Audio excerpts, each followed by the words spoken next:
Mark Stutman, welcome to the Loose Group. And I had talked to you about doing vintage Schmintage a couple months ago, and I was like, you were like, what do you want to talk about? And I was like, how about those fun to deal with Gibson neck pulls? And you're like, absolutely. Yeah, And you sent me some pictures. Do you want to start with pictures, or do you want to start with some of your props I got around there? props. I don't think we're gonna need. Maybe we'll need. I don't even remember what pictures I sent you. So why don't we just hold off and you can pull them up as you think Sure. is appropriate. Okay. Okay, that sounds good. All right. So do you want me just to jump in? Jump right in. I'll jump right in. Okay. So I've, for some unknown reason, made a career out of working on Gibson guitars. I was really stupid and should have made a career out of working on Martin guitars, considering I'm good friends with TJ and had all the access I could ever want to Martin guitars. But instead, I decided that someone needed to care about Gibson guitars, and that was me 25 years ago. And now here we are, and I'm surrounded by arguably terrible old Gibson guitars that we love, and I care about taking them apart nicely, et cetera, et cetera. And I got good at taking Gibsons apart because I was, for a very long time, terrible at finish repair and wanted to avoid it like the plague. And so I would be in totally intense about guitar disassembly, so I wouldn't have to do finish repair. That was my whole angle. And now I'm good at finish repair too, so it's great if I do fuck something up, we can fix it. But anyways, Gibsons are tricky, as we all know. We've all heard or experienced um, the pitfalls that exist with Gibsons. And I've got I'm going to just show this camera here for a quick second. Um, I can't. Oh, here it is. We have all these guitars around right Oh, now. hold on one second. I gotta bring up that camera again really quick. Okay, All right. we're good. Yep, we're good. All right. So we have all these guitars around here. I pulled out a bunch of guitars to use as show and tell as to how to know what you're dealing with and what these things actually look like, etc. There's just like Gibsons everywhere in this shop. They're just like hiding in every corner. Uh-huh. And there's Joel in his corner. So I'm going to put this down now, and we're going to move on. We're going to start with, and I want this to be like a Q&A kind of situation. Yeah. So, because I might glaze over something, and I'm not even aware that I'm glazing over it. So I got one cue right on the front end. Do you charge more for a Gibson than you do for a Martin neck reset? yeah, You do some Martins, right? I do lots of Martins and everything. We work on everything here. The base price we charge $1,000 Canadian or US. It depends on where you are. For a minimum charge, and then it goes up from there. And if it's a bigger job, it's a bigger job, and you charge more. I don't have a flat rate for a neck reset.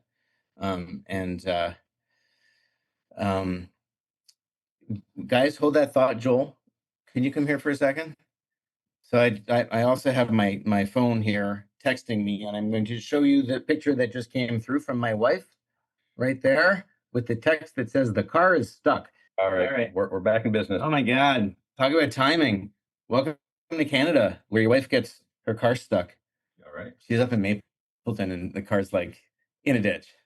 So, do you need to pause? I mean, no, there's nothing I can do. I mean, what am I going to do? I'm going to show up with my Volkswagen and pull her out? No. Yeah. You have CAA? We have CAA, and Good. she's called CAA, and that's just going to be what happens. So, yeah, she'll survive. Anyways, all right. So I'm going to just pull up. I'm going to start with the shown right over here. So let's just start with like the most terrifying one for everybody, which is the whole top over dovetail situation. Yeah. Actually, no, I'm going to do that second. What I'm going to start with is just a couple just basic rules of thumb when it comes to Gibson. All right. Where is the LOO? I was just working. I was right here. All right. So Gibson, the first challenge that you have when you're taking a neck off a Gibson, the first few challenges involve just very basic Gibson design stuff. The necks on most Gibson guitars don't have heel caps. And so when you're pushing against a Gibson, you can do a lot of damage because there's no heel cap. It's also just mahogany and it's unsupported over here. And so if you use a lot of moisture in your neck removal process, this part of the neck can become mushy if it's too wet. And you can do a lot of damage to the finish right here. You can crack the finish. You can also crack the heel bit. You can also crack the finish. There's that. There's the fact that there's finish. The neck is finished. The guitar is finished after the neck is glued on. So there's always finish over here and over here. And there's always finish around the fretboard extension too. So if you're not careful about scoring that finish line, you're going to make a mess of things. If you use too much moisture, you're going to make a mess of things. If you use too much force, you're going to make a mess of things. On a lot of 30s Gibsons, the heel is flush with the back like this. And that is like a disaster in waiting. If you try to, like, how do you get a neck off and have this not look like total crap when you're done? And like, essentially, when you're dealing with your clients, you have to say, listen, this wasn't made to be taken apart, and I'm going to do the best I can, and I'm good at it, but I don't know what I'm going to get. And there's a very real chance, a very likely chance that the repair is going to be visible. I'm not going to crack your heel. I'm not going to destroy your guitar, but there's no way, if I'm not overspraying this whole thing, there's no way that you're not going to see some amount of finish damage right here. So the first trick to Gibson repair is to cut yourself some slack, because there are things that are possible and there are things that are impossible. And you have to decide what side of that line you're on. All right. And so having this particular thing look like you weren't there is virtually impossible. I've done it a handful of times that it like looks that I wasn't there, but most of the time, yes, there's a line there, and that's what you can do about it. But you're also shrinking the heel and making that heel Yep. cup potentially at a different angle too. So that's a big one. Is sometimes because it's flush now, it doesn't mean it's going to be flush when you're finished. Which that's the whole other chapter to this discussion. But scoring with a sharp knife, like a sharp X-Acto or Olfa knife or something, scoring the finish line, scoring right here. I use a ruler and I score cleanly, and I score it on the neck, on the heel side, not on the body side, just north of that line, because I know I'm going to cut it back anyway. And so I'd rather have my score line just be above. yeah. And then I score all around here, again, super cleanly, but you got to score. Otherwise, you're going to make a mess of the finish. This is really chippy. Any tips on the blades? Is that like a number 11 X-Acto, or do you have any? Yeah, any this is whatever you're comfortable with. That's crazy, super sharp. I just use one of these guys, and I just snap it off and I put a new blade on it, and it's great. I use these for everything. They're easier. They're not as flexible as a surgical blade or an X-Acto. So that's what I use. Cool. But that's number one. Number two, if you're doing Gibson neck removal, the best thing that ever happened to Gibsons was the hot wire foam factory knives. So yes, you can use steam on these. Should you use steam? I have stopped using steam on Gibson neck resets. I will sometimes fire up my steamer and inject a little bit of steam in there. But as soon as any steam pops anywhere on this thing, the very slightest start to steam's gone. It's left, the equation is over, because these things were built, TJ always says they were built by simians. They were built by monkeys. And I don't disagree. They were put together really sloppily. And there's often wood fill in there that they put in before they put the finish on. And as soon as you put moisture in there, that wood fill becomes mush, and then the steam breaks through. There's my granny. And now it's my daughter. She'll just go to voicemail. That's fine. So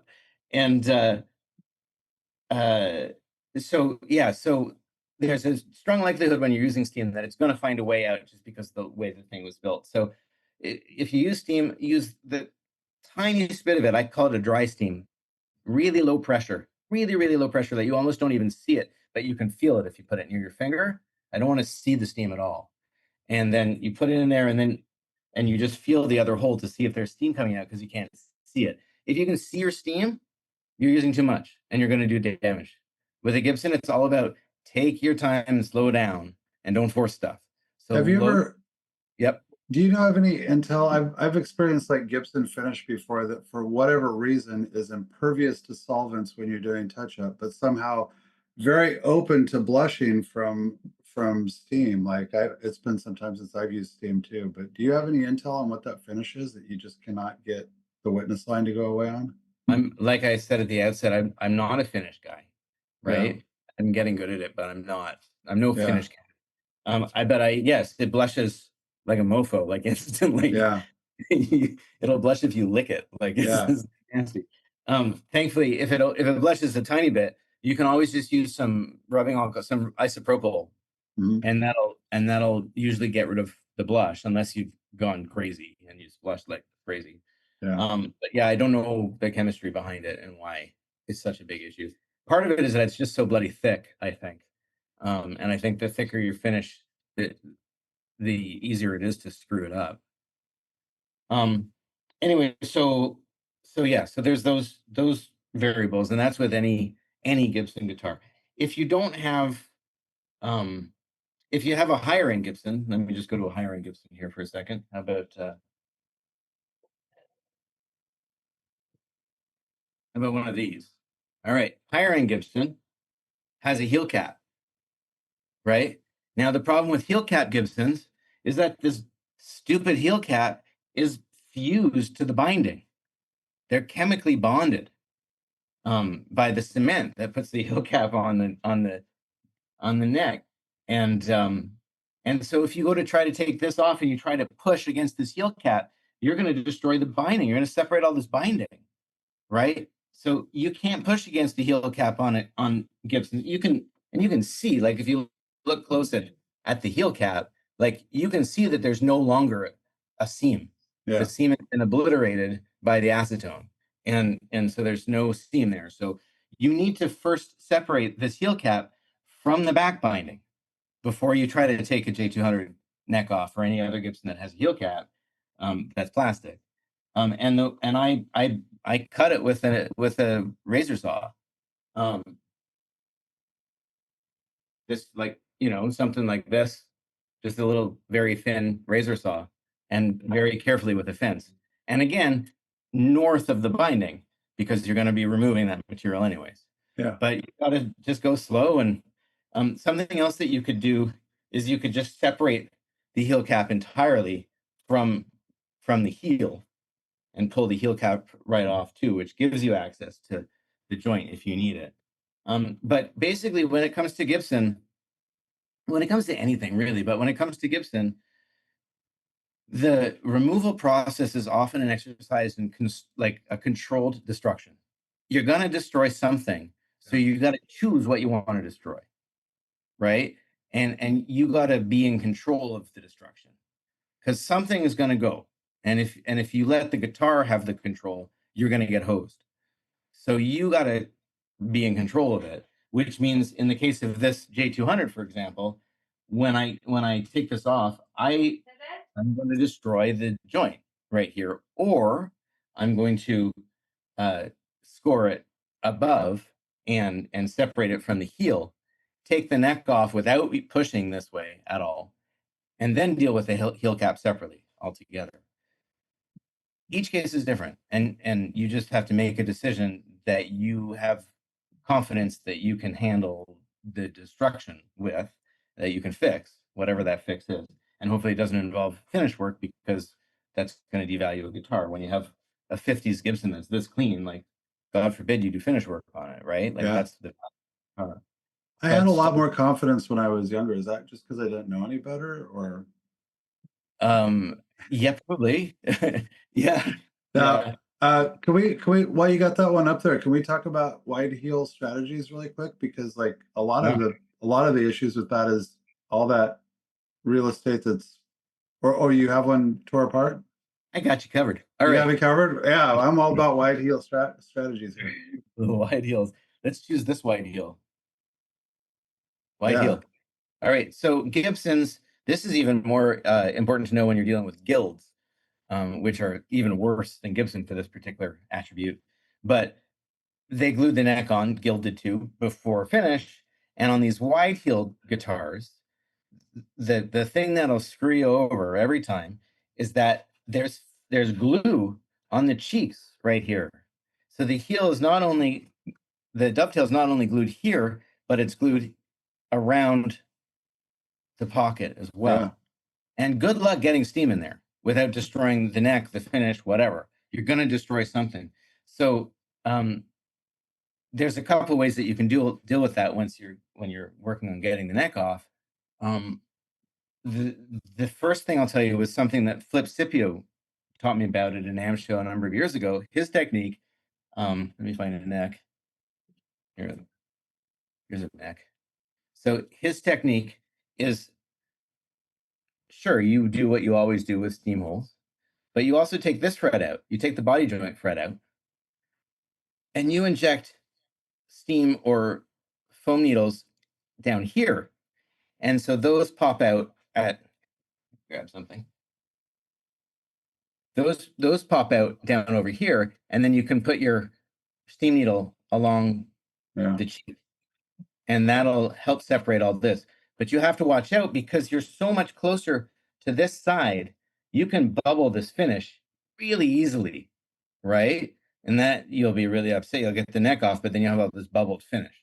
So you need to make sure that you're very careful about that. So I do that on gilds all the time because gilds usually have a lot more meat than this.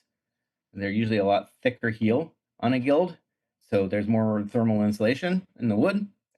On a Gibson, I don't usually do that unless I really have to. What I do on a Gibson when I'm dealing with this kind of heel, this won't go on cleanly now because it's falling apart, but once the neck is somewhat loose, I will flex the neck side to side, and I'll take a little syringe of water from my glue pot. This is super glue, so I won't use it. Let me actually grab a syringe. Hang on a second. That would be a disaster. Hang on. All right, there's a syringe for my glue pot. I always keep a syringe of hot water in my glue pot, as well as a syringe with glue.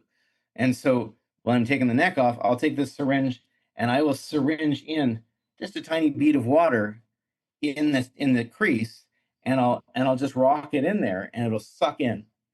Now you don't want to do too much of that because then you're going to separate the finish, right? You're always working on making sure you don't hurt the finish. So just a dribble of that, use gravity to let it seep in to your joint. So if it's tight here, angle the guitar this way. If it's tight here, angle it this way. So use gravity and use water and then just wiggle it. And that wiggle motion is going to suck the water into where it needs to go.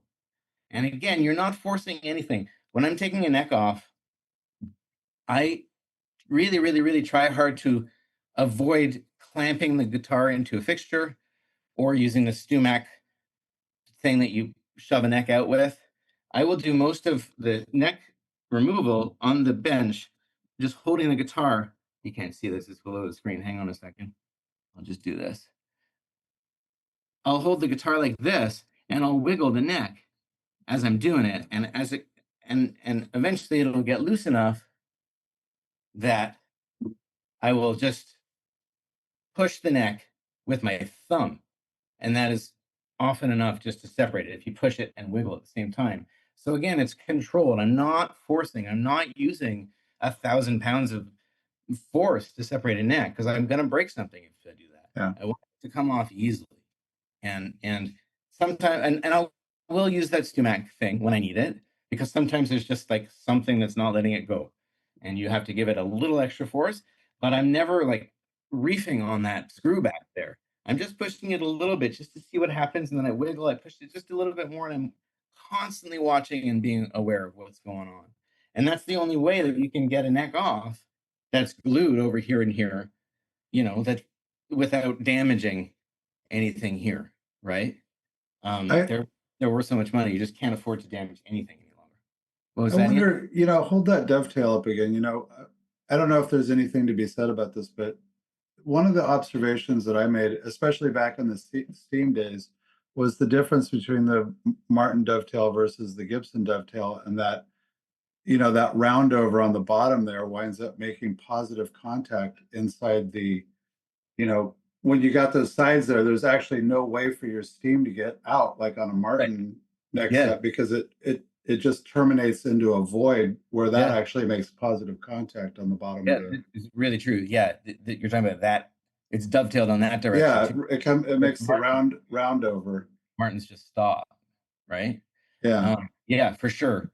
The only bonus to Gibson is that their workmanship is often so sloppy that there's air gap everywhere. yeah, And so steam can't get in. Martin workmanship is much tighter. That said, Martin's, they are never filled with glue the way Gibson is. They actually have a Yeah. decent joint. But yeah, I don't know. The other problem that I find with that makes Gibson scary, along with the lack of heel cap right over here, you have 3/4 of an inch, at least on this heel, that's unsupported, right? and cheek glued. It's cheek glued, it's unsupported. It's sort of the grain is going the way that it wants to crack. It's really thin here.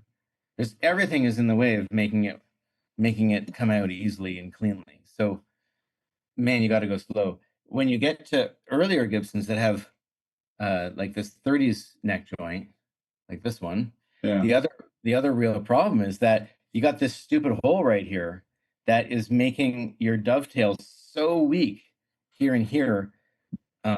The bottom of, there's my pointer tool here, the bottom of the tail right here, you can often see in here, right here, you can often see the metal washer because it's cut so thin because the Gibson angle is so much steeper.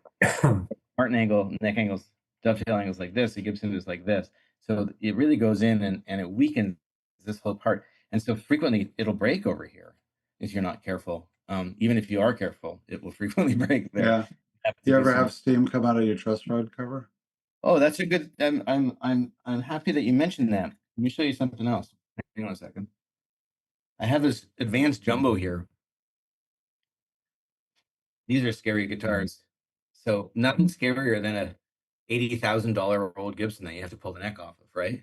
And this guitar came to me because it was at a repair person's shop, and the repair person tried to pull the neck. And what happened with them is that they were a steam person. They weren't using needles, old school. And look what they did to the back of the neck. I don't know if you can see it because I've been trying to fix it, so it's not near as bad now. Let's see. Hang on. Whoops. Can you see right over here? A little bit, yeah. It's like, this is really hard to show. Is it dimpled? There. Can you see the color? There. Yeah. Oh, yeah. See all that blush there? Yeah, blush through. Terrible. And I can't, there's nothing I can do to get rid of it. I've tried every solvent and retarder and thinner known to humankind because I don't want to make this a bigger problem. Sometimes when you try to fix something, yes, I can get rid of this by replacing the finish, but it's an advanced jumbo. I can't replace the finish. It's not an option to me. And so it's a lot better. But this came in and it was bubbled. It was just like a bubbly, nasty, melted thing that I've been slowly working on to make it better. But this guy got steam in the truss rod and it went up the neck and it didn't come out of the truss rod cover like you've asked about. But because it's an advanced jumbo, these guitars were built with much thinner necks than what Gibson was used to in 1938 when this was built. A normal 1938 neck has a, I don't have one right here to show you, has a much thicker carve. Like this neck here at the first fret is probably 830 thou, whereas a Gibson normal 1938 neck is at least 100 thou thicker than this. And so the truss rod cavity, the channel, was cut so close to the back of this neck that that truss rod got really hot from the steam and just boiled through the finish. It made the wood way too hot, right? Those are the things you got to be watching out for. The steam up the neck. The one time I had a real problem with that, I think it was the first time I took the neck off a 70s Martin, and I didn't know what the steam would do with that square tube, and the tube just like took the steam, and it started getting really hot, like up here by my hand while I was holding the neck. Why is it hot over there? And because of this silly steam in the tube. So did he get very far with getting the neck off other than that? Like, did he actually get the neck off or did he just do that and then stop? No, so the neck's not been off of this guitar. And the thing that's funny about this guitar is it doesn't need a freaking neck reset. Yeah. Neck angle's fine. I don't know why they were taking the neck off. Like maybe the guys wanted like the world's tallest saddle on it. It could be one of those kind of people, but it's fine. There's no reason to take the neck off of this guitar. So Does that have a shim on the fingerboard extension, or is yes, that this is another thing that we can talk about. Do you want to shift right over to the shim? We can talk about where are we at? We're in wide heels, we're in oh, there's one other thing before we get off of wide heels. yeah. Let me show you one other thing with stupid wide heels. Here's a Banner LG2 maple neck. This is a 3-piece maple neck. Yeah. So it's got the centerpiece, no heel cap, and the little piece of rosewood or mahogany or ebony or whatever the heck it is down the center of this maple. And this has happened to me before with these, particularly in the steam era. Doesn't happen near as much any longer with the heat sticks, but with steam for sure. This wood, this hide glue joint right here likes to let go. And then I sent you a picture of that, right? Do you have that picture? Yeah, we can pull that up. Yeah, pull that picture up because it's kind of scary. So this will happen to you at some point in your career, and then you'll know. The last one that I had, one of these happened to me.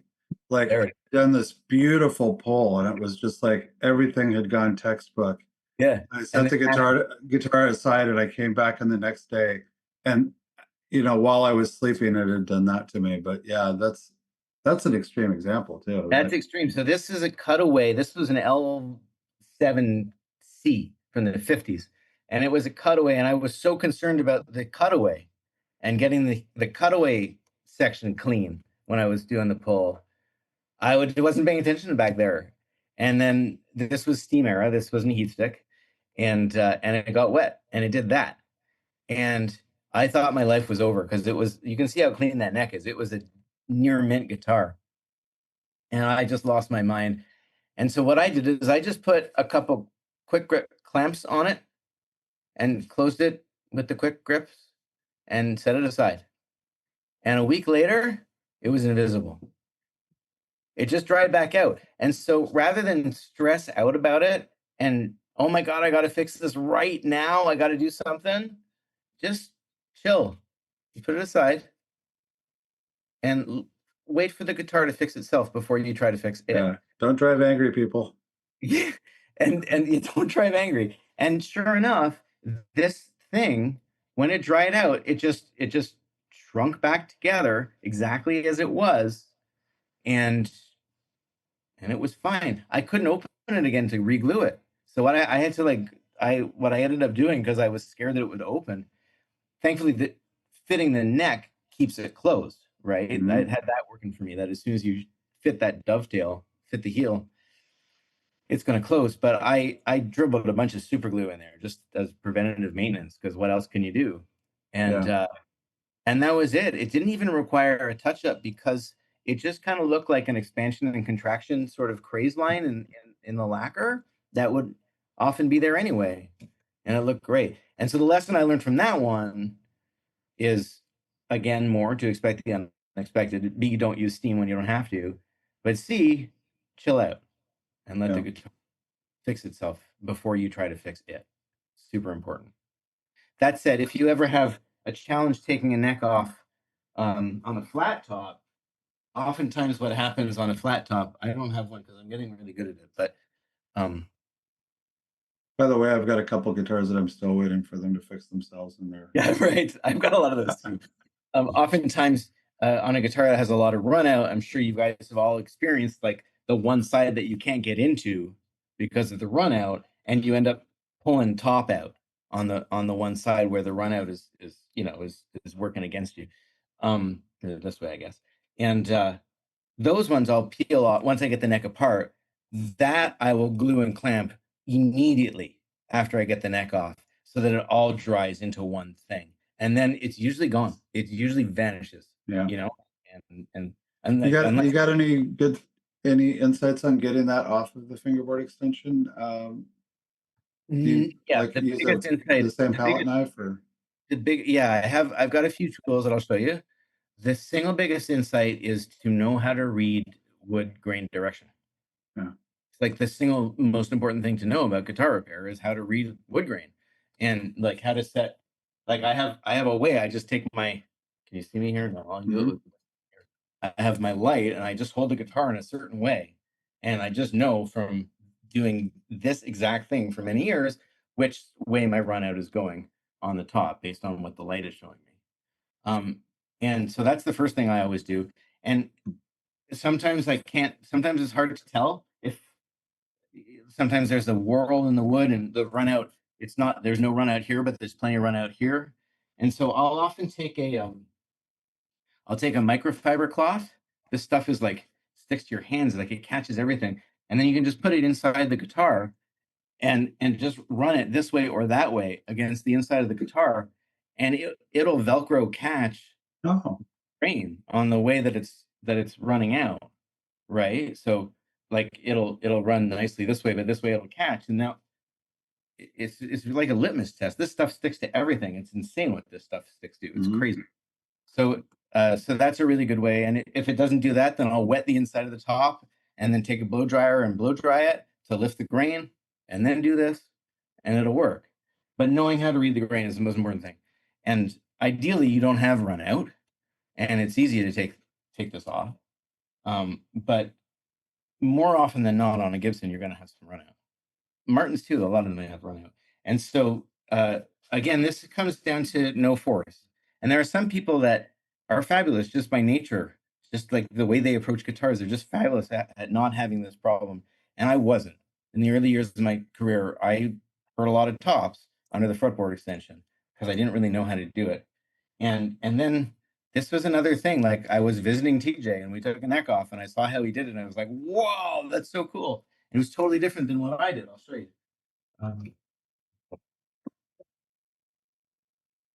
This is my pail of disassembly tools right over here. For years, I would take one of these guys, and I would just like shove it under there, and I'd know which way the grain was going, and I would just shove, shove, shove, shove, shove, shove, shove, shove, shove, and then on this side, if I could get in there, I would try to get it in there. Otherwise, I would come in over here, on this side, and shove, shove, shove, shove, shove. But oftentimes when you're doing that, coming in here, you're digging down into the top, and you're going to pop through.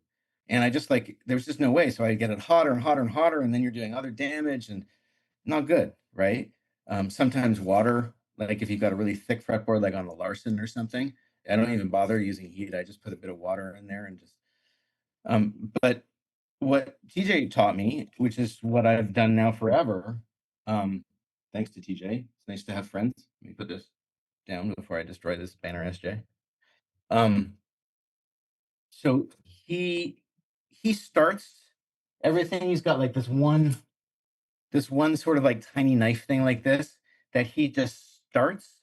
He just gets in with it. That's all it does, is it gets in. That's all its job is. I made one. I don't like this tool. So I just do that with one of these. I just kind of get in. And then once he's in, he'll take these painter ones, and I go to Home Depot and I find the ones that feel the nicest. And sometimes I'll sand them thinner, and I'll round these edges, and I'll put them on the buffer and just make them nice. And I've got a bunch of them. And so I'll stick one in, and then the next one, if the guitar body's here and the fretboard's up here, the next one I'll put between the fretboard and the other one of these so the body's protected, and I'll go in next to it. And then I'll take a third one and do the same thing, right? And then I'll take the bottom one out, and I'll go on top and a little further and a little further. And as I'm doing it, rather than pushing in with them, you put them in, and then you kind of pull them all up, right? As it's hot, there's this up pull thing that's going to help you separate much better than pushing against the grain when it's going the wrong way. yeah. If your grain is not fighting you, then you can push all you want. But if you got run out on the one side, this is going to get you in trouble. This won't. And so you have to be super, slow and methodical, and, keep going over each other, and then take the handles of all three and very gently lift up. You can't like this, because you'll break the tongue right off. But just careful, slow, methodical pulling up will get you going. Sometimes I'll even inject a bit of water in there and just kind of wiggle. and let the water rock in. Water softens the spruce though, which becomes a problem because then it's easier to go digging into your spruce. There's all kinds of other things. So I try to avoid putting water underneath there. But if it's a question of breaking something or just hurting a bit of spruce, I'll hurt the spruce because I can fix that and it's under the fretboard extension. It was So always something that occurred to me. I thought maybe you're going to say this, but now that you're not, I thought maybe I'd ask you. Has anybody ever tried doing a damp paper towel to the fingerboard like you do with bridge plates and just introducing? It seems like it would be too thick. I think it's too thick. But I always wondered if you could get somehow introduce moisture into there that would react to the heat, but I don't know. I think if you had enough time, you can probably do that. It's just so much thicker than a bridge plate. Like a quarter, like how thick is that in the middle? 3/16 as much as sometimes versus an 1/8 of an inch or 100 thou for a bridge plate. It's different wood structure as well. So yeah. So these guys cause some real problems when you're trying to do that. These like 1931 Gibsons that have this very skinny fretboard, like it's so easy to break the fretboard off right here, right? You're making me nervous just doing that, Mark. I'm not gonna lie. I'm like, it's so easy to break. Oh my God. So easy, and then you have to fix it. Anyways, so yeah, so that's the tongue. The tongue is a problem.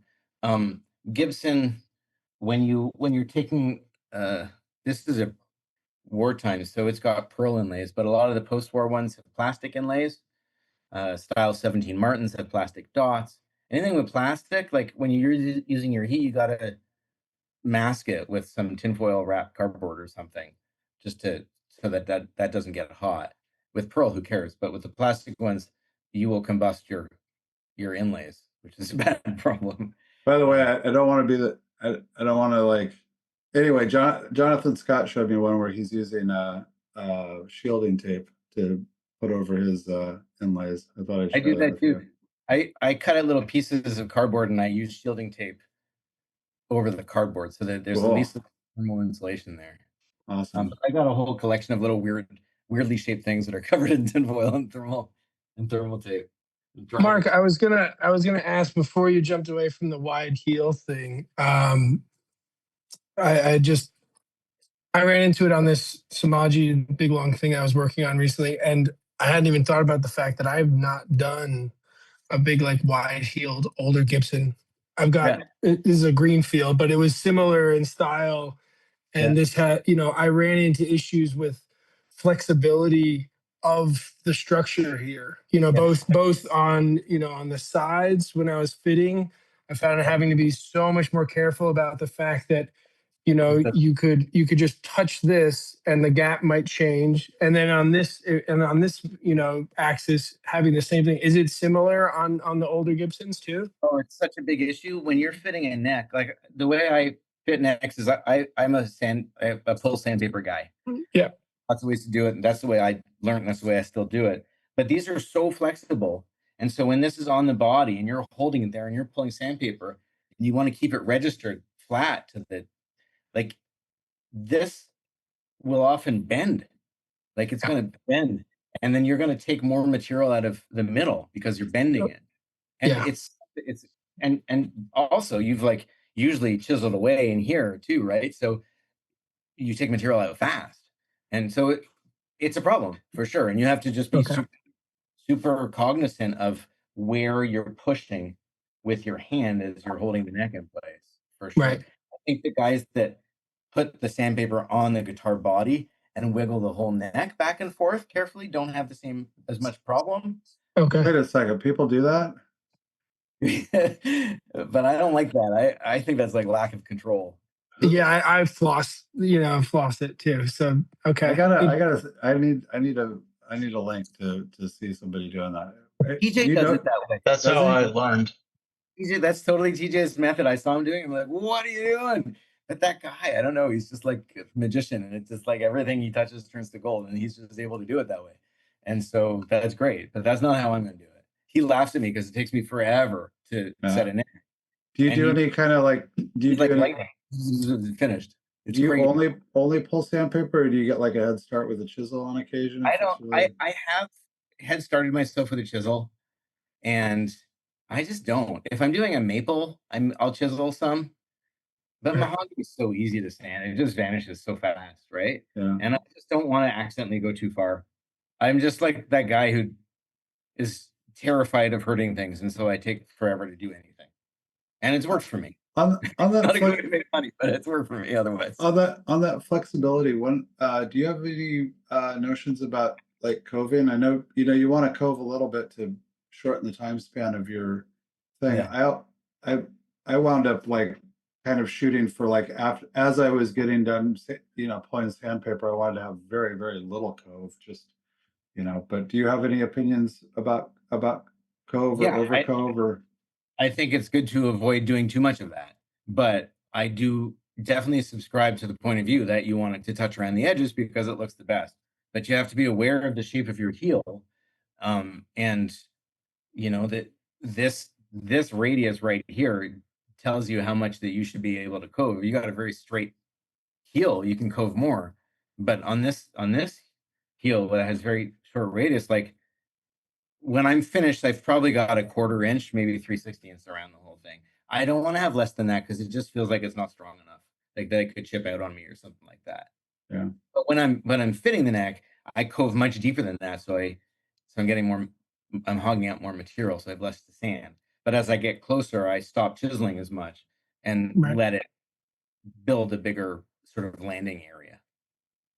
You do Mark, do anything you? with Oh, go ahead. Go ahead, Ian. I was gonna ask, do you do anything with like impregnating the end grain at all? We used to like hit it with like ultra thin CA and just kind of like try to solidify it. I frequently put CA on the end grain, Yep. particularly on these dumb Gibsons that have this kind of heel and chippy finish Yeah. and stupidity, and like the dovetail goes right to the end. Like it's so hard not to chip this finish. Like it's just designed to chip. Get used to it. It's gonna chip. Figure out how to make it look like it didn't. Don't try to figure out how to stop it from chipping because it's gonna chip. Figure out how to make it look like it didn't after it happened. It'll chip just pulling sandpaper, like it just in Like a that. normal, yeah, like a normal pull. I do notice though, if you're one of the people that, because I don't do this, but accidentally every once in a while, if you pull it and you pull it all the way out, like Yeah, don't do that. that'll really chip Yeah, you gotta pull and stop. and stop, yeah. Don't pull through because that's when the chips happen. You just gotta pull and stop. But yeah, I will almost always on a Gibson with a skinny heel that doesn't have a heel cap, I will bleed super glue into here. And then Cool. and going for sure. Anything more broadly on the face of the heel there or anything like that? Will you ever put it on on the face of the dovetail there, the big wide? Over here? Yeah. I'll show you something that happens sometimes. Where's that net? Hang on one second, guys. Is it this one? It's this one. Check this out. Okay. What's going on there? So this dumbass Gibson, 1931. It's a terrible year for Gibsons. It's like one of the worst years for pulling necks on Gibsons is 1931. They're always terrible. This guitar, you can see the damage on the headstock, right? This is indicator. Look at that long truss rod. So this was Spin City. It was just spinning. And so I had to get this nut that was spinning off because Gibson peens them, but they often don't do a good enough job. Anyways, this wasn't me, thankfully. Somebody had tried to do this in the past. This guitar is otherwise like this kind of clean, like it's mint. But the truss rod was screwed because it's got this, again, flimsy fretboard that adds no structural integrity, and this neck does this, and the truss rod was doing nothing. Anyways, beyond that, this was so off center. The truss rod, the hole is so off center that like it's poking through down here. There's no integrity to this heel on this side, to this tail. Sorry, not the heel, but the tail. And so I got the truss rod out, partially out, and I got that nut off, and I put a better nut on, and I figured out a way to squash it so it didn't move. And then I filled that nut with super glue. And then before I did that, I added some extra washers in here, and then I shoved it back in there. But this whole thing here that can compress so easily and break is such a problem. I filled this with epoxy. I finished that job, and I didn't want it to spin. I didn't want this heel to break. And so I stuck it in my vise and I poured epoxy in there, and now this is where we're at. And Cool. so, you know, irreversible, yeah, who cares? I want this guitar to work, right? There's certain things where you have to just be like, if Gibson knew about this problem, they would have done something differently. If Gibson had access to epoxy in 1931, they would have used it. And so this has this epoxy plug, which is adding a huge amount of structural integrity to this tail, and is going to stop this thing from ever turning again, because I'm going to have to crank the crap out of this truss rod to make this neck not suck. And so now I know that I can. But yeah, this is often a problem. I Do you take have the do you have a filler in that as well? It looks like you Sorry? got a. Do you have a filler in with that epoxy as well? No, it's just like, I don't know, it's just the way this epoxy dries. It looks like it's got bubbles in it, but Okay, it's cool. just dries like that. I don't know. Jonathan, did you have another question? I feel like I jumped on your question. No, you're fine. I was gonna ask if I know that absolutely having that concern about one, just the amount of moisture, and then two, if you're doing the whole, drilling at the 14th fret to help kind of get the shoulders. Do you use any sort of like heat monitoring or moisture meter readings before or after you do any? I'm just curious if you do any of that. We just do it by feel. By feel and by eyeball and by experience. Do you even Right. like lick your finger and put it up to the air or anything like that? Or No, I mean, you can tell. I maybe if I would have learned that way, I'd still be doing that. Sure. But man, I think I've popped 1,000 necks off at this point. Like, I Right. just kind of know what is going on with them just by being there, and sure, that's a luxury, but this is my luxury and I use it. Well, yeah, no, and that's just fine.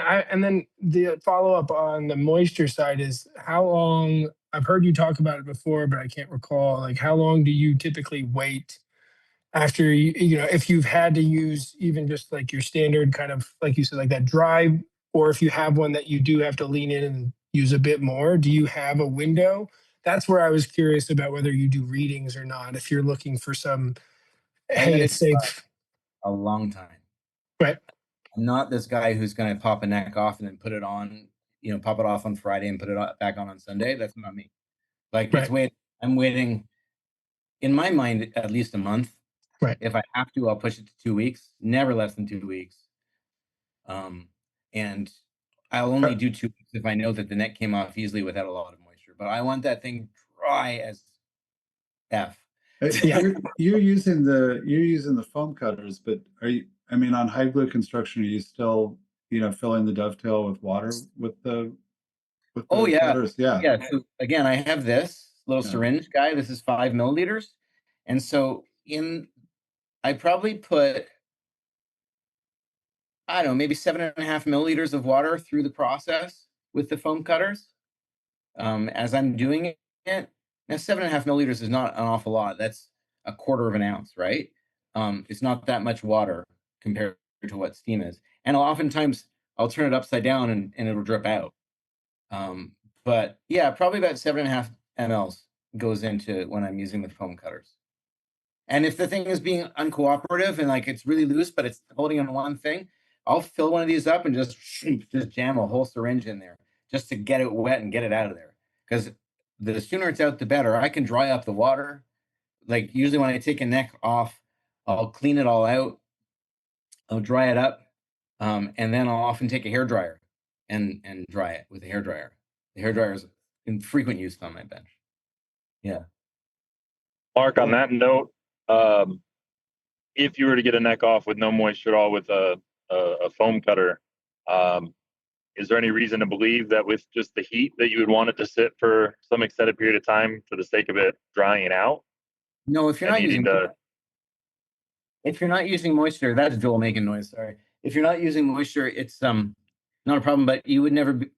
I've never taken a neck off without moisture. Like with the foam colors, I'm still using that water. I use that quarter ounce of water. There's still water in there. And so I let it go. I find it's a drier process than steam for sure, but there's still plenty of water. High glue wants water. And I find the tight bond necks, like 70s Martin necks, they're happy with water too. So some water and just careful use of it. Cool. We've been going at this for an hour, but if you want, we can go. We can move gotta it on show down you the line. this. Yeah, yeah. I gotta talk about this. This is like critically important.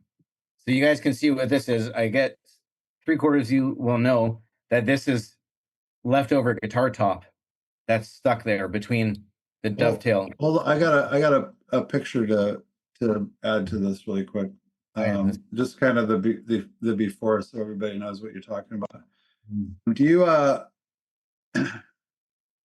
you know, this is a J35? Is that? Oh, that's an L2. That's a Brazilian rosewood 14 fret L2. Oh Yeah. no, that's a 13 fret L2 that I converted to pin bridge. So Yeah, so that, you there you know, go. we start at these. I've started these a lot, and your first inclination is that this was a retop, right?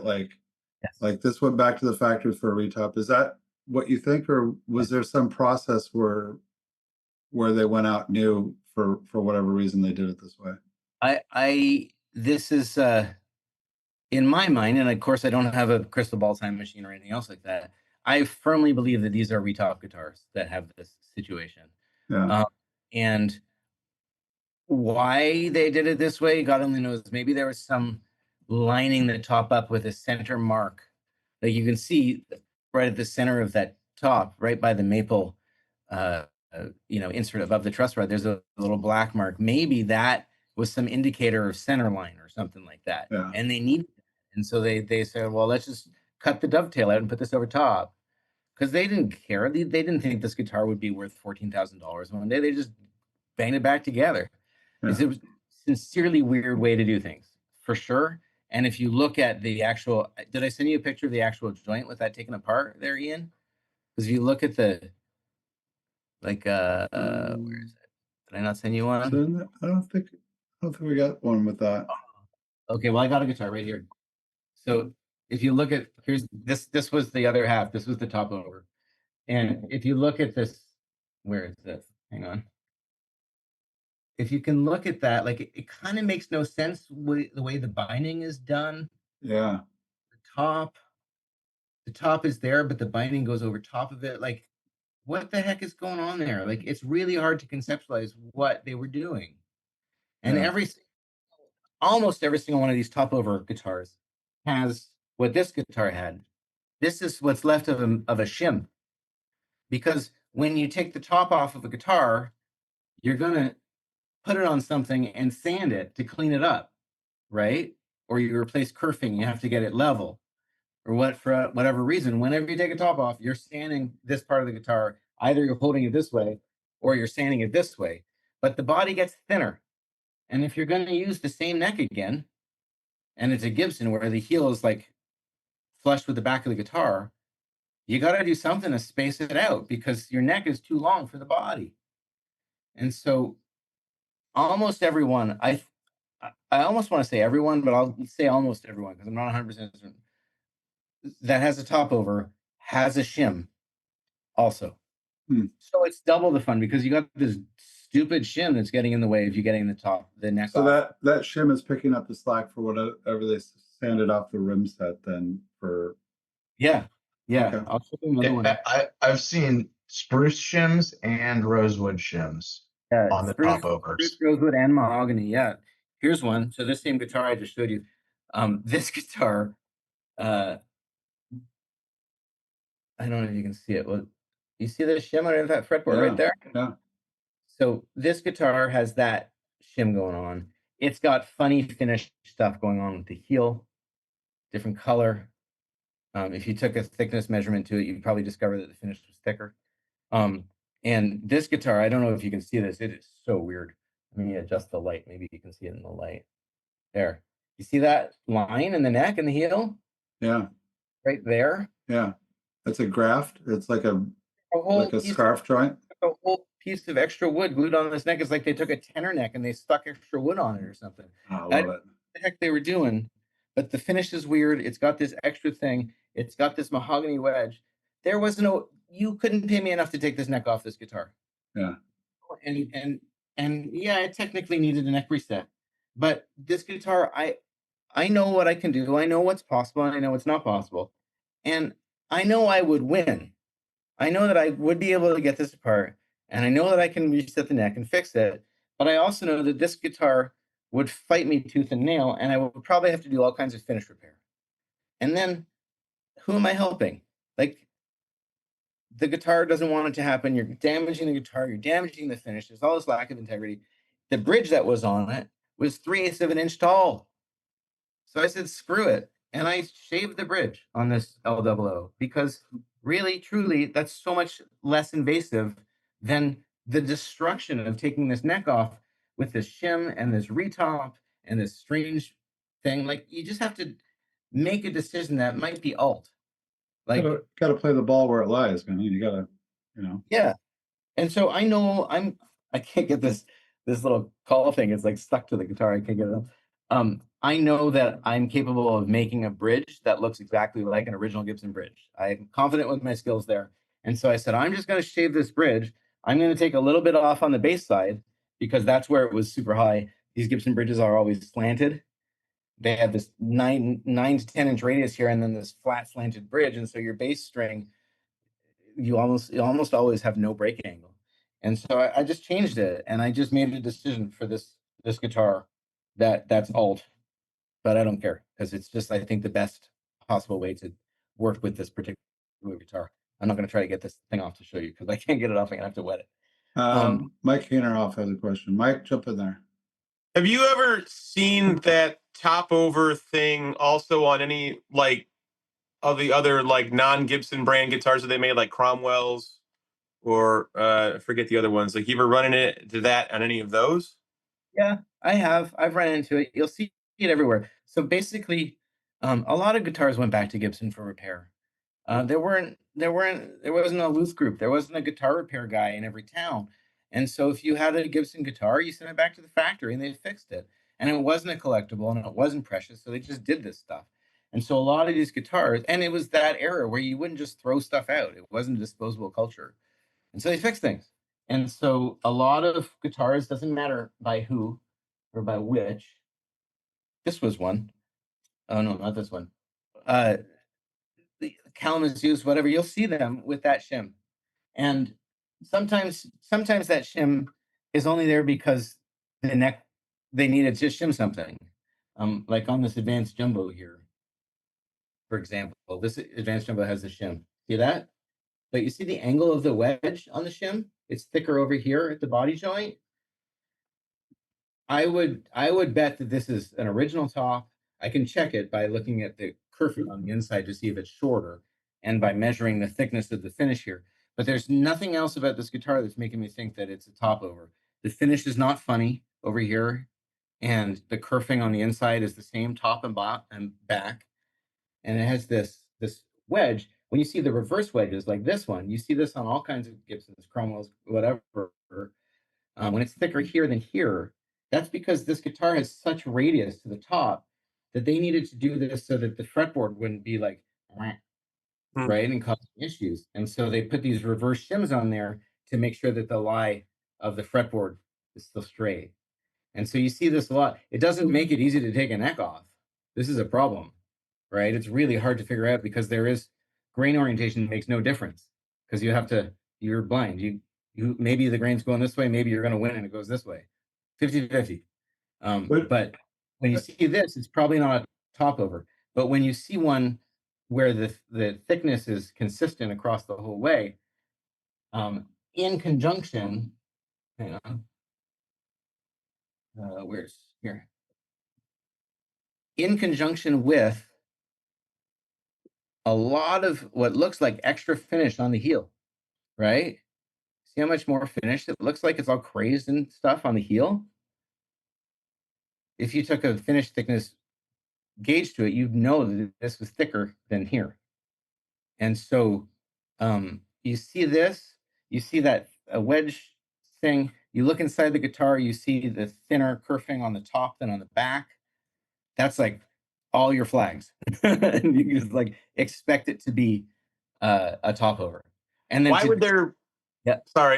would there be extra finish on the heel and the shoulders? Because I thought the whole point was they wanted to fix it without taking the neck off. Yeah, well, they had to take the fretboard off. Okay. Right. And the way that they did it, it seems to me that they took the fretboard off. Right. They took the fretboard off, and then they would just shoot, right? And they retop the guitar, so there's new finish all over here, right, on the sides of the board, and then the edges of the fretboard, because they put a new fretboard on it, and they would just come down, like it was just there, like they weren't trying to save finish, and they weren't caring about overspray. They just like made it nice and neat, because it's easy to hide a finish line here, right? It's not so easy to hide a finish line right here. Sure. So I think it's just a factory being a factory, you know. Very, very rarely, but I've run into a couple 30s Martins that had topped over joints. Like last one I think was on a shade top tenor from the 30s, and it caught me by surprise. But they'd cut the fingerboard extension off, and the first thing that I noticed was I think I got away with it because the fingerboard extension was already Right. severed, and when I took it off, I was like, what? Because it broke, and I was like, I don't like that, and I'm like looking at it, and there was like weird putty in the joint and stuff, and I was like, oh my god, this thing's topped over. Yeah, it's so crazy. I've seen it once on a Martin, on a Koa.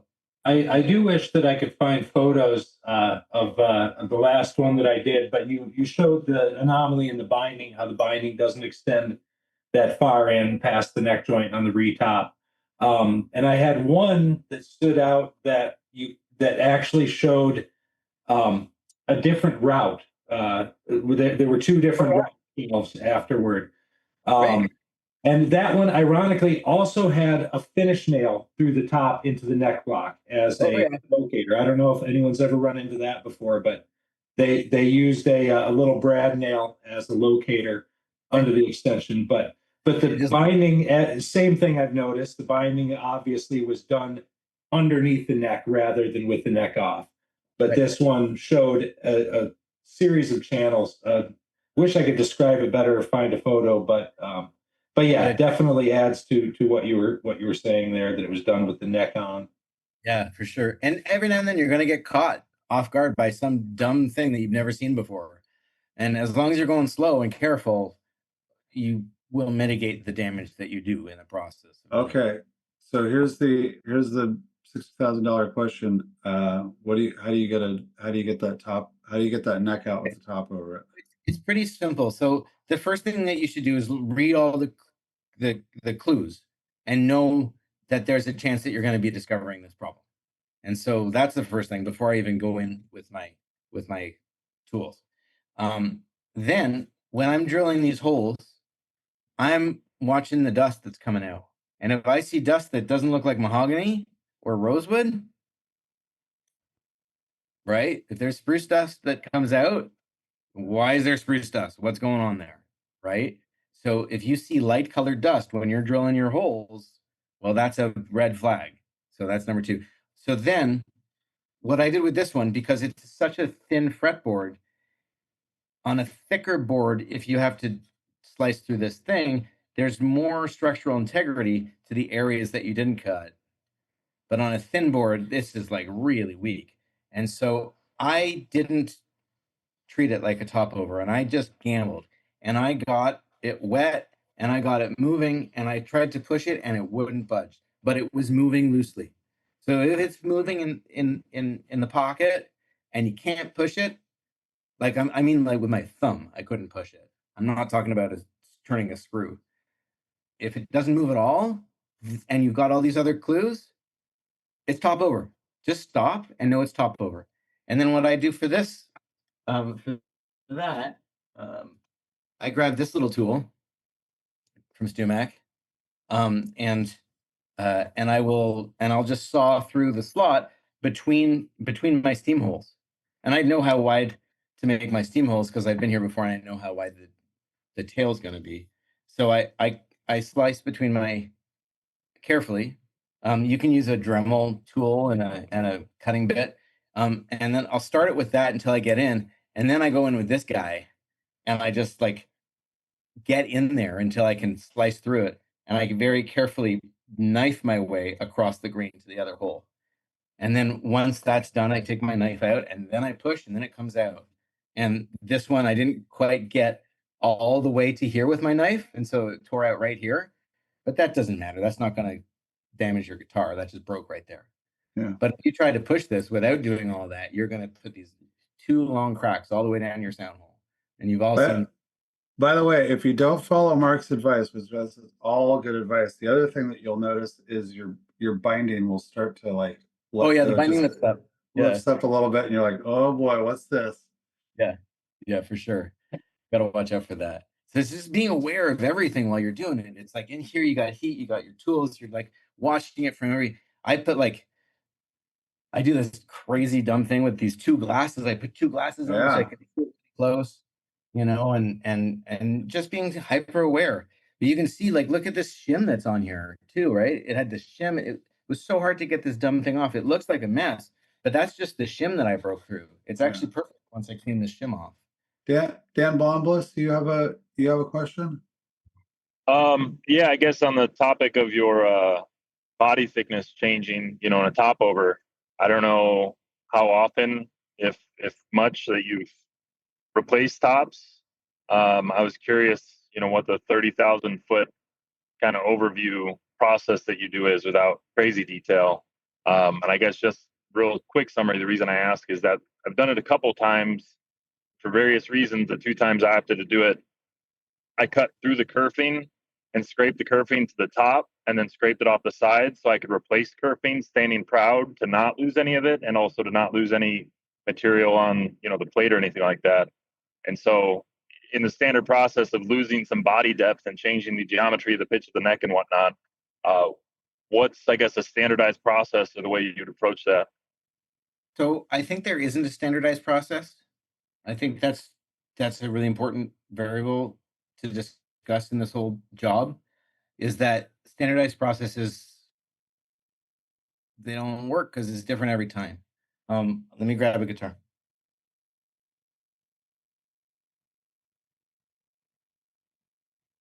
So my employee, Dave Martin, who's a guitar builder, and who has become a phenomenal vintage guitar repair person through working here, is retopping this guitar right now. This is going to be a J200. It's a 1938 J200 that he's made a new top for. This is like dead nuts, almost dead nuts exact to an original, because we have an original, so we were able to copy it.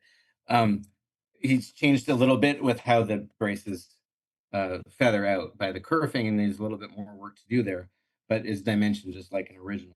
And we want to reuse the original binding on this project as well.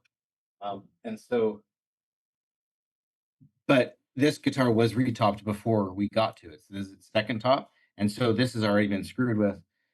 Dave this week installed new kerfing. And as you suggested, he's left it proud, right? And so he's left it proud and sized it for how deep the guitar has to be to work with the neck. You can see what the last guy did with that problem that I was talking about. They didn't know what they were doing, so they cut the heel cap off there and there. So we got to fix that too. They damaged all this. Everything that you shouldn't do was done to this poor J200. Anyways, but yeah. So in the case of this guitar, it had to raise the kerfing. In other guitars, it doesn't matter quite as much because you've got some room on the height of the heel. If you're converting a C2, for example, you've got all kinds of room. So you don't want to make the thing thinner. You want to keep your air volume. But if if you thin it down by 15 thou, no one's going to call you on it. It's okay. And where it does matter, then you work with it. But we don't have a standard. There's no like default sort of way that we do most anything here, I think. Is that an okay answer to your question? Yeah. Yeah, well, I think it covers the base, especially given that apparently putting the kerfing in proud is absolutely a reasonable approach. Meanwhile, saying losing 15 thousandths is a big deal is not a big deal. I think all encompassing that covers the spectrum. It's an interesting thing. Like a bigger deal. This completely stupid guitar design. Hey Dave, can you bring me the binding for the J200? Dave's gonna bring the binding because this is like a really comical thing that I got to share with you because we were cracking up about it. So we want to reuse this original binding. Thanks, Dave. Here's the original binding, right? So it's pretty massive. It's a J200, right? It's oops. Has that got a purple on it? I'm having a Yeah, hard time the seeing. first thing is still attached to the binding. It's a 1/4 inch, right? Yeah. Here it's a 1/4 inch, right? How big is your kerfing and how big is your top? Like if you look at the original one, like look at the kerfing that's attached to the binding. What's the top glued to? Yeah. Nothing. There's no, the top's not glued to anything, right? So Like, it's glued to the binding, I suppose, to be. so Dave he put kerfing in that was a little bit wider. So the top can actually still have, you know, a fat 32nd of kerfing to be stuck to. Because like it makes no sense. They built these guitars, they were not thinking.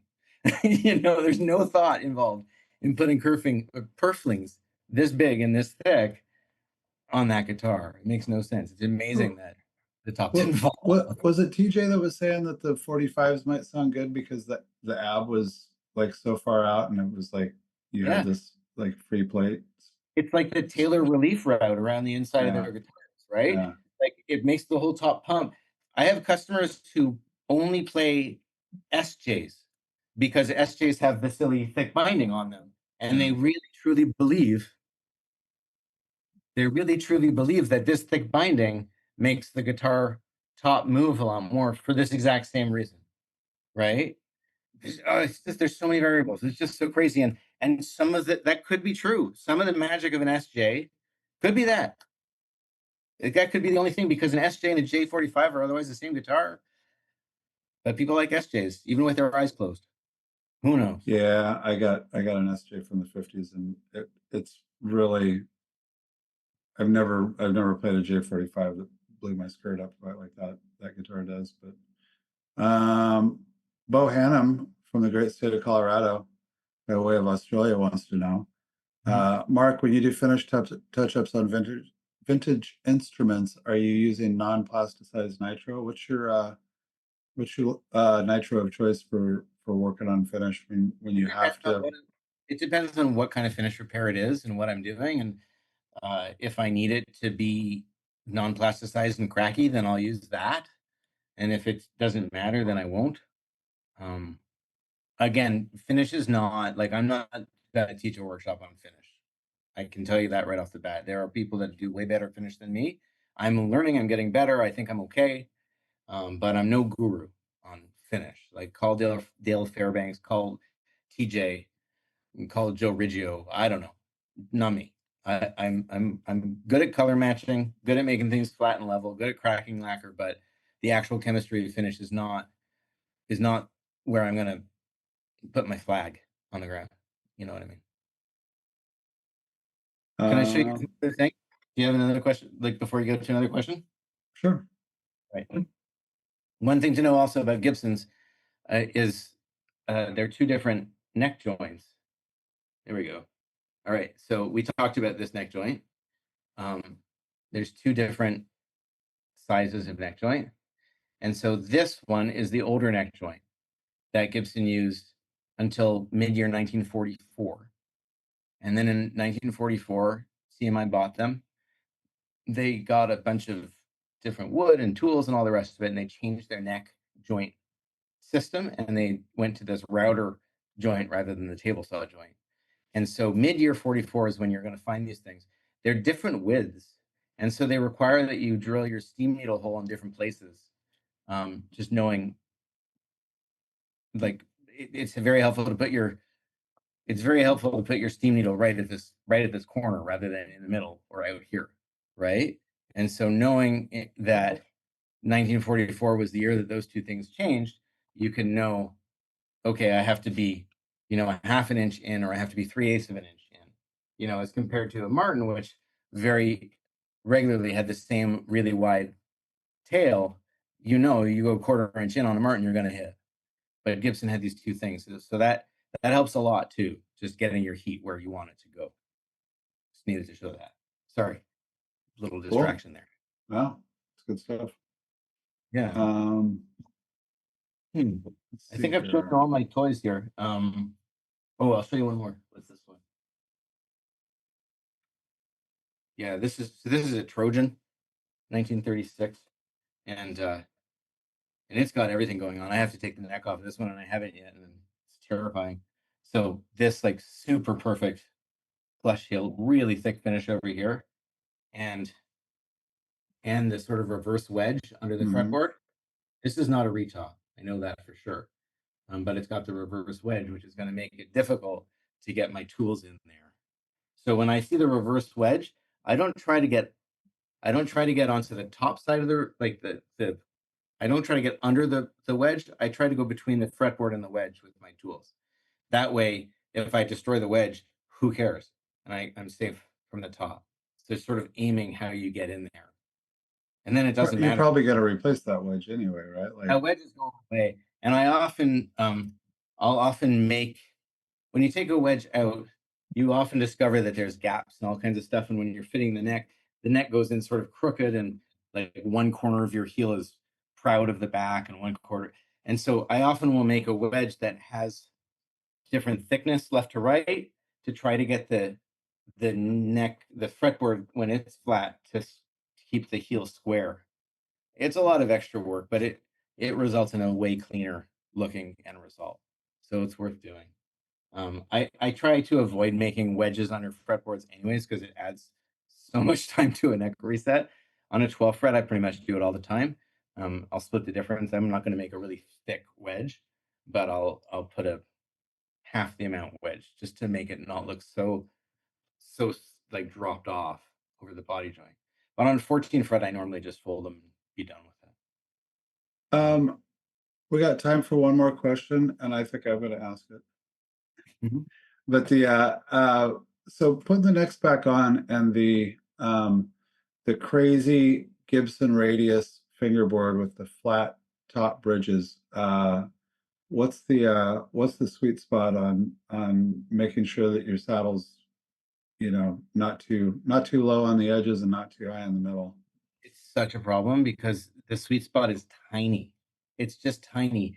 It's very helpful to do refrets after a reset on a Gibson, because it's so easy to over or undershoot that neck angle by a micron, and then have your low E string, like have your action on your low E string be 8/64 when everything else is 5, just because of the stupid bridge. I do it by eyeball. I don't have a mathematical way to tell you. With a Martin, you can put 2 frets in there and put a straight edge on it to the center of the bridge, and that's your neck angle. But with a Gibson, you can't do that.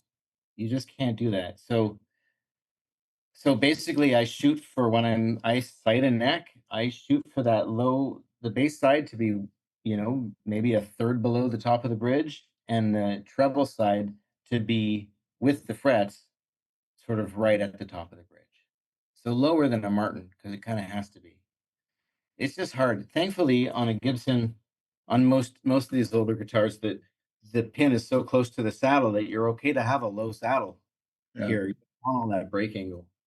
So that works to your benefit, that if the saddle's higher on this side, you got more distance between the pins, so your break angle is not hugely problematic. But I gotta say, that's a tricky thing to do. It's made worse by a lot of these Gibsons, particularly the ones I work on from the 30s. They're very flexible in the upper bow.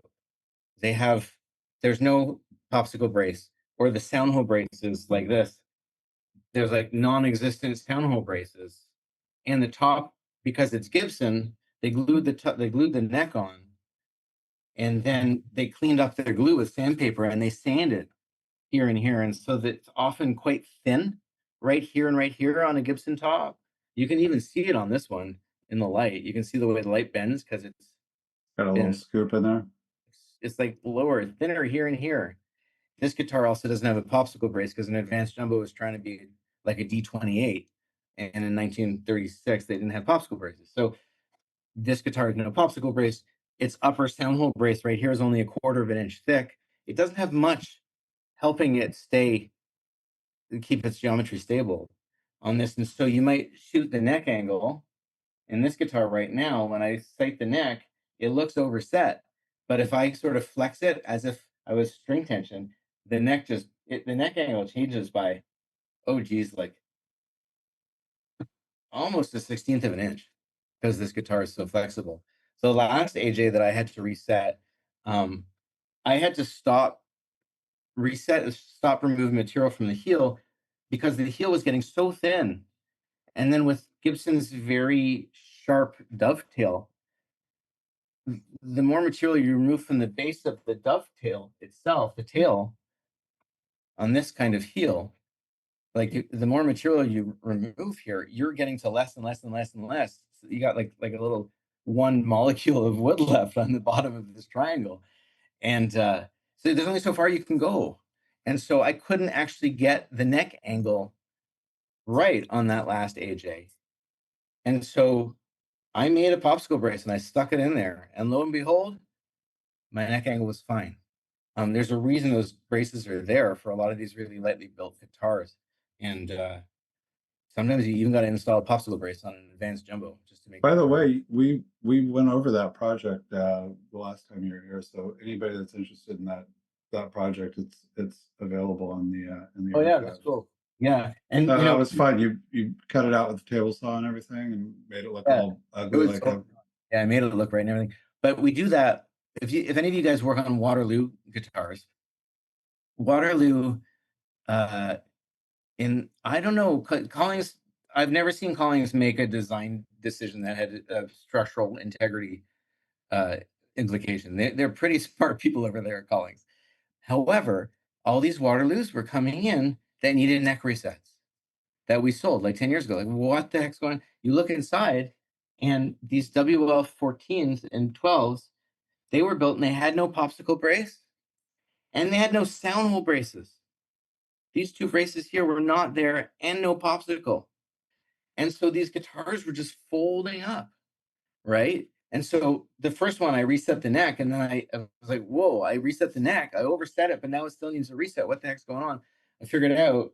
It's the same problem. There's just no structural integrity. When you get rid of these sound hole braces, for sure, those are super important. And a popsicle brace, you can correct a neck angle. So on those Waterloos now, when they come in, instead of doing a neck reset, we simply glue in a radius popsicle brace, and we put some sound hole braces in that are 1/8 of an inch thick. And voila, the guitar doesn't need a reset anymore, right? So if this guitar needed a reset and it doesn't have a popsicle brace, I might have even started with the popsicle brace, because the reset's open heart surgery. I don't want to do open heart surgery. If I can fix it with a little Band-Aid, sure, you know.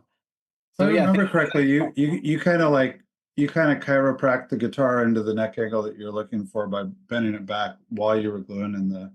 That's right. I put it on a torture device and just just bent it back and then glued it while it was bent back. It totally works. Totally works. Yeah. Boy, it makes you wonder, like, should we, like, on maybe some of the Martins, you just take the popsicle brace out and then bend it back and glue a new popsicle brace in, like. Seriously, except their popsicle braces are nicely installed, and I wouldn't want to. They really are, yeah. But anyway, hey everybody, we've been Mark, I've had you for an hour and a half, which I know you still got to make a living fixing guitars. Cars away. Yeah. Hey everybody, can you unmute and thank Mark for hanging out with us? And thank you, Mark. Thank you. Thank you. That was so useful. Wow. Thank you very much. Right on. Thanks. Thank you, Mark. Thank you so much. Thank you, Mark. That was really cool, man.